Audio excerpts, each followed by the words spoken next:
అంతరించిపోతున్న వన్యప్రాణుల సంరక్షణ లక్ష్యంగా జాతీయ వన్యప్రాణుల సంరక్షణ వారం నిర్వహిస్తున్నట్లు గజ్వేల్ రేంజ్ అటవీ అధికారి వినాయక్ పేర్కొన్నారు. శనివారం గజ్వేల్ పట్టణంలో ప్రభుత్వ కళాశాల విద్యార్థులతో కలిసి 70వ జాతీయ వన్యప్రాణుల సంరక్షణ వారోత్సవాలు నిర్వహించారు. ఈ సందర్భంగా వారు మాట్లాడారు. ముఖ్యంగా జంతుజాలం, వృక్షజాలం సంరక్షణ లక్ష్యంగా ప్రతి ఒక్కరూ కృషి చేయాలని స్పష్టం చేశారు. దీర్ఘకాలిక లక్ష్యంతో ప్రాథమిక దశ నుండే విద్యార్థుల్ని చైతన్యం చేయడం వన్యప్రాణుల సంరక్షణ వారోత్సవం ముఖ్య ఉద్దేశమని తెలిపారు.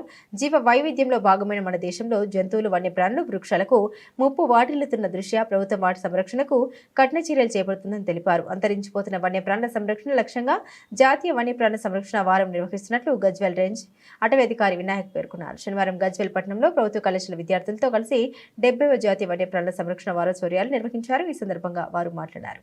ముఖ్యంగా జంతుజాలం, వృక్షజాలం సంరక్షణ లక్ష్యంగా ప్రతి ఒక్కరూ కృషి చేయాలని స్పష్టం చేశారు. దీర్ఘకాలిక లక్ష్యంతో ప్రాథమిక దశ నుండి విద్యార్థుల్ని చైతన్యం చేయడం వన్యప్రాణుల సంరక్షణ వారోత్సవం ముఖ్య ఉద్దేశమని తెలిపారు. జీవ వైవిధ్యంలో భాగమైన మన దేశంలో జంతువులు, వన్యప్రాణులు, వృక్షాలకు ముప్పు వాటిల్తున్న దృష్ట్యా ప్రభుత్వం వాటి సంరక్షణకు కఠిన చర్యలు చేపడుతుందని తెలిపారు.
Save